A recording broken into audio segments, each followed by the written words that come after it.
that I can go throughout history and be proud and actually feel not a victim, but a victor. You know what I'm saying? I know that there's people in my lineage who has put their life on the line for myself, and they didn't even know me. Why would I feel like a victim? Why would you not want to teach me that history?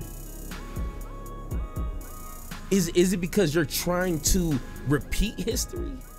Hey, what's going on? Thank you for watching Power to the Pie, where we are committed to an intellectual integrity and a moral honesty. I'm your host, Superior, and once again, thank you for watching. Now, in this video, we're going to listen to D.L. Hughley. He's one of my favorite commentators and activists and comedians, and someone who just keeps it a buck with you, keeps it 100 with you when it comes to just about any conversation. You know what I'm saying? And in this video, we're going to be talking about not black on black crime, but more on black minds when it comes to black people trying to figure out how and why we need to be in the same space with each other. And with the whole Tyree Nickel murder situation with these black cops, now it's a different conversation that we're having. We're not just talking about white police officers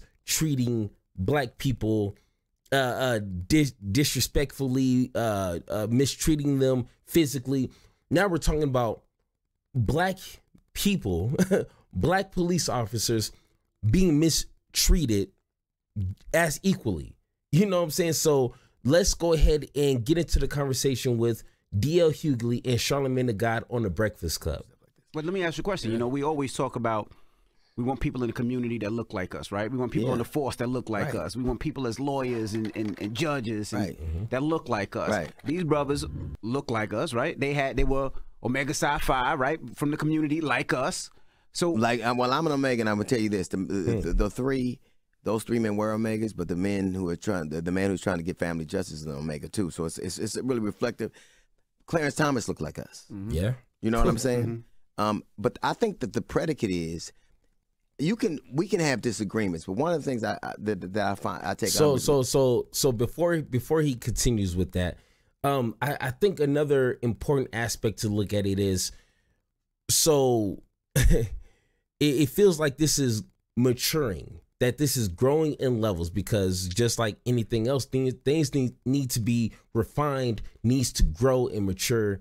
So when it comes to, you know, back in the 60s, 70s, 80s, and even probably 90s, we just wanted black faces in white places. You know what I'm saying? We felt at the least, and of course, you know, things have changed throughout culturally, but it feels like back in the, you know, a couple of decades, we just wanted black faces in white places, because it felt like if it was one of us in the police departments, one of us in the judicial departments, we will be represented the way that we want to.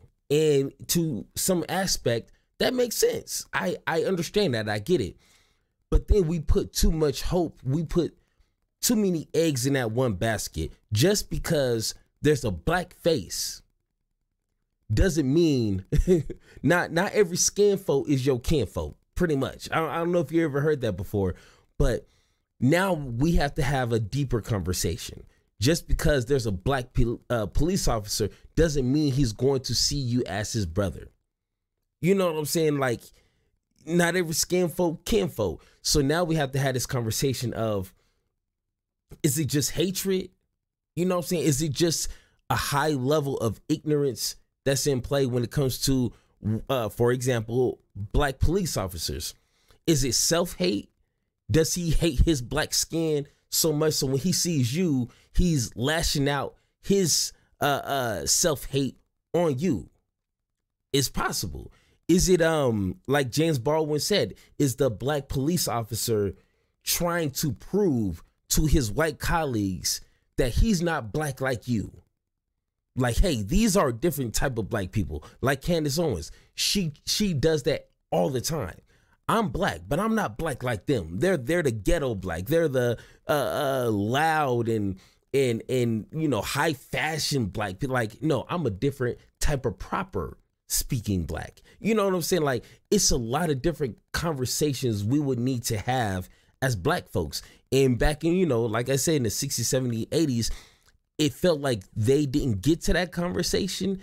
And if they did, I mean, I'm pretty sure someone had that conversation, but it just felt like their one goal or their main objective was to get black people into these important roles or seats, so we can at least kind of infiltrate and then, you know, be better represented. But yeah, you know, like we're evolving as this conversation goes.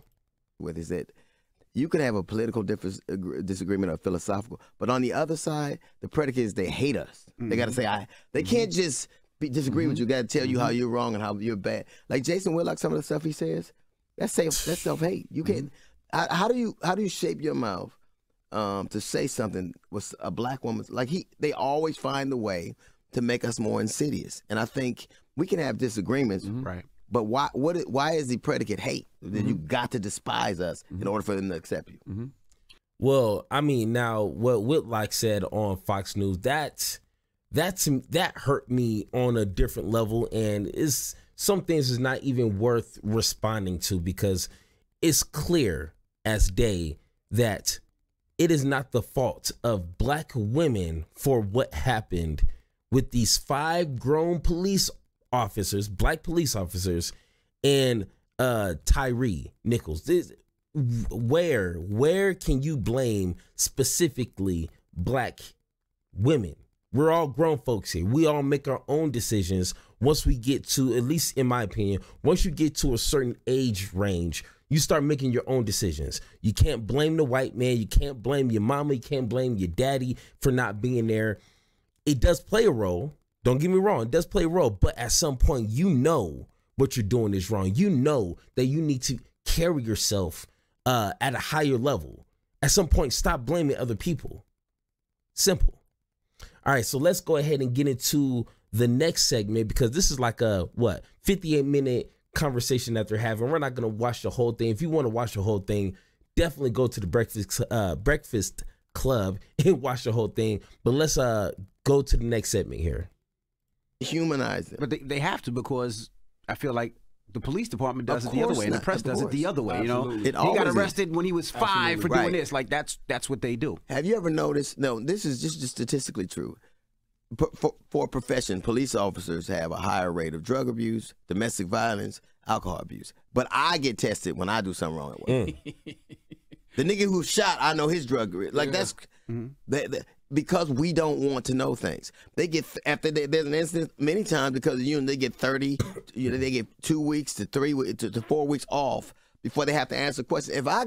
If my wife busted me with another broad and you gave me 4 weeks to come up with something, nigga, I'd be all right. Hold on a minute. So they set it up so that these things can continue to happen. And when I see Tim Scott when we can't even say that it's wrong to choke a nigga to death, what's the conversation about?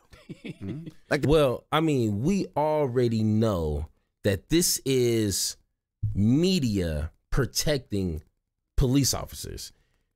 That's a pretty simple thing that they've been doing, you know, for as long as I can remember. You know what I'm saying? That's one of the things I feel like we need to kind of get over and make this a police reform, and let it be known, these police officers' records. When I apply for a job, if I have any, you know, police run-ins, felonies, misdemeanors, and depending on what job that I'm applying for, that stuff can prevent me from getting a job. I mean, hell, it can prevent a lot of people from voting. You know what I'm saying? Like, why are we treating police officers more than humans? These are the people who put on their pants just like you and me. They don't have a special way. No, they're no aliens, no robots. These are people. So why are we protecting them? Why is the government protecting bad police officers? Let their record be known, so when it hopefully doesn't happen, but if there's another George Floyd situation, we already know what kind of cops is out there roaming. And we can do something about it. So I think this whole qualified immunity, sealing their records, and just sending bad police officers to different departments, to me, that's just a bunch of weirdness. If I do something wrong, if I steal, if I get into a fight at let's say I work at Walmart, they're not gonna just send me to another Walmart. They're gonna fire me and make sure I don't get hired to no other Walmart. You know what I'm saying? So let's be fair across the board. Let's go to the next segment. Years and years and years of being a senator taught him that. But I think that the thing that people have to understand is that we're in a fight to convince people that we are human. Human. How is it that you don't want me to learn? Like, enslaved people at one point couldn't learn. It was illegal for them to learn. Now, in many places, it's illegal to learn about enslaved people. The only reason you don't want history taught is because you plan on repeating it. This is a fight for us to exist. And I think that people who are in the middle, you know, politics is tools. Your tools, a gun is a tool. It depends on whose hands it in and what they're using it for. And so I just think it's a very serious thing. And I think that for me, comedically, is like when white people were mad the Little Mermaid was like black, I'm like, all them slaves you throw overboard, it's got to be somebody black. That's right. Where do you think that crab get his hair braided at? I'm sure it's a Nigerian lady with a booth down there, right? With black castor oil. I often wonder, you know, when it comes to all of that stuff, do they care about us learning about our history, or do they care more about their kids learning about what, you know, their ancestors did? Yep. Maybe. Yeah. I think I can't tell, but like when I see the things that happen, that's why I'm so glad the Cowboys lost. I am, because okay. So let's go ahead and dive a little deeper into that, because that is a good question. Now, I do believe there's people who might have a different in opinions when it comes to history, because I've read 2 different history books regarding pretty much the same subject and got 2 totally different perspectives. So I do understand, like, there might be some people who disagree with whatever happened 200-300 years ago. Like, it's, you know, I'm not a historian, so I'm just assuming it might be harder to be as factual as possible, especially if it's been that long. Now, there's good faith people like that. But then there's also Ron DeSantis's, okay, who just they don't want Black history to be taught, period. It's not like he has a disagreeing on what happened this year. It might be a little different from what, you know, a Black historian might. No, I'm pretty sure he doesn't even read history books like that. He doesn't want it to be taught because one thing in particular, he doesn't want white people to be held accountable. And when I say white people, I'm talking about reparations in a sense, like not like locking people up, because of course people who enslaved Black folks, they're dead and gone. You know what I'm saying? But when I say held accountable, he doesn't want, okay, let me say it this way. He doesn't want America to be held accountable for what they did. And we all know reparations is due. Like Martin Luther King said, cut the check. That's simple. He doesn't want that though. Now, a lot of the conversation for some reason starts to go into teaching this type of history to young kids. When I say young, I'm not talking about 8 years old. I'm not talking about 12. I'm talking about high schoolers, college graduates. I'm talking about up there. You know what I'm saying? They don't want white kids, young adults, to feel like they're the oppressor, which is like, okay, I get it, but why would you feel like the oppressor? And on the flip side, a lot of people will argue teaching that kind of history is going to make Black people feel like they're oppressed. And I know everybody will, when they read something or kind of receive some sort of lesson, they might perceive it differently. I understand that. But when I learn history, while I'm learning history to this day, I don't feel oppressed. I don't feel like a victim. And I think it's important for people like me who don't feel like this when they read history books. We need to share this kind of information. Why would I feel oppressed, when I know that there's black folk after black people after black people throughout history who makes me proud to be black? I mean, we can go through a whole heap of names. Frederick Douglass, W.E.B. Du Bois, Nat Turner, Booker T. Washington, of course, Cornel West, Huey P. Newton, Martin Luther King, Malcolm X. It's just a whole heap of names that I can go throughout history and be proud and actually feel not a victim, but a victor. You know what I'm saying? I know that there's people in my lineage who has put their life on the line for myself, and they didn't even know me. Why would I feel like a victim? Why would you not want to teach me that history? Is it because you're trying to repeat history? I mean, we all know that famous saying, you know what I'm saying? Those who don't know history is doomed to repeat. You trying to repeat history. So tell me, why can't I learn American history? Why can't we learn that? Y'all go back and do that to Jerry Jones. You know who's going to get the brunt of that? Yeah. Us. Yeah. When they start doing that, they start going all the way back to elementary school. But they already school. do. That's what they already do. Yeah, you're right. They already do. You're right. When they can't, so when you get killed a couple of times. When a black person gets killed, they kill his memory, they kill everything he did right, they kill his family. That's right. They have to kill him. So a coward, they say a coward dies 1,000 deaths. A black man dies 2,000. Because everything about him that was decent, good, or righteous, they have to destroy. And we're complicit in it. When we say things like black on black crime, crime is about proximity. You're more likely, when something happens to you, it's more likely to be somebody. The dangerous thing is when they don't, when it's a stranger. Why is it that we keep the notion alive that it is us that are particularly more insidious than anybody else? When they say, well, you know, we like crabs in the bucket. Crabs don't belong in a bucket. That's the fucking problem. You put them in an environment, anything would do that. Hey, Candace, are you listening? Hey, listen. The reason why it's a history thing, okay?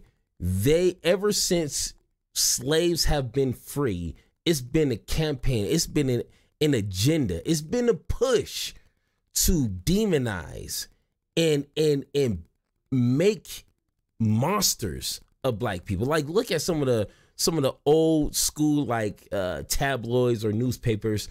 They have black men looking like animals, protect your white women and, protect your house. And it's just crazy how some of these pictures, I mean, it's on Google. I mean, look at it. It's been a campaign since day one to demonize black people, to make us look like we're just incapable of living in a structured society. Like we're just in our DNA to be incapable to act like human beings. So of course, when a police officer kills a black man, it's rare that they go into the history of the police officer. But when they do, they're putting up wedding pictures and pictures of them and their kids at the park and at the water slide and, make them look like a decent human being. But when it's when a victim is black, they have to find the ugliest picture they can.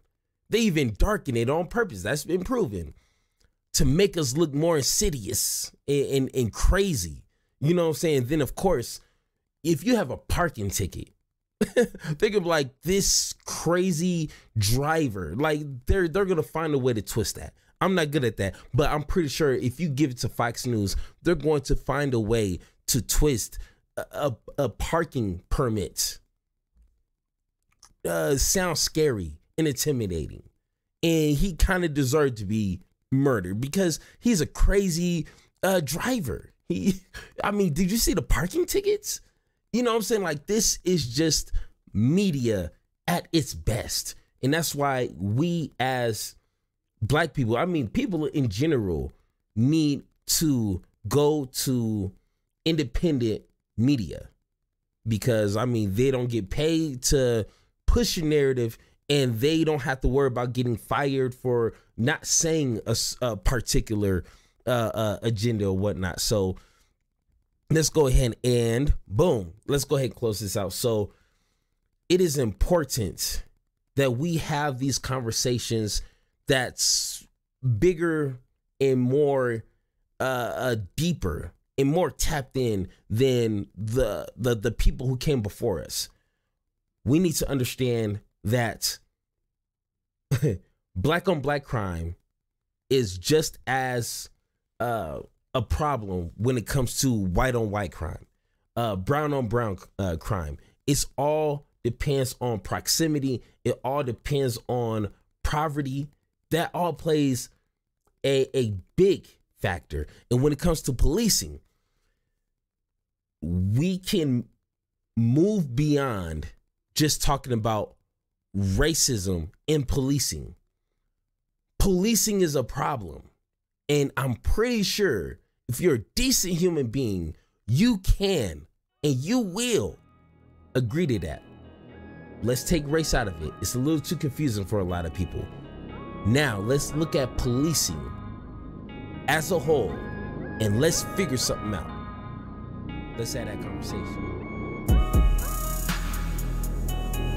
Thank you for listening, and don't forget to join the conversation by subscribing. Make sure to tune in next time, and like always, power to you, power to me, power to the people, power to the pod.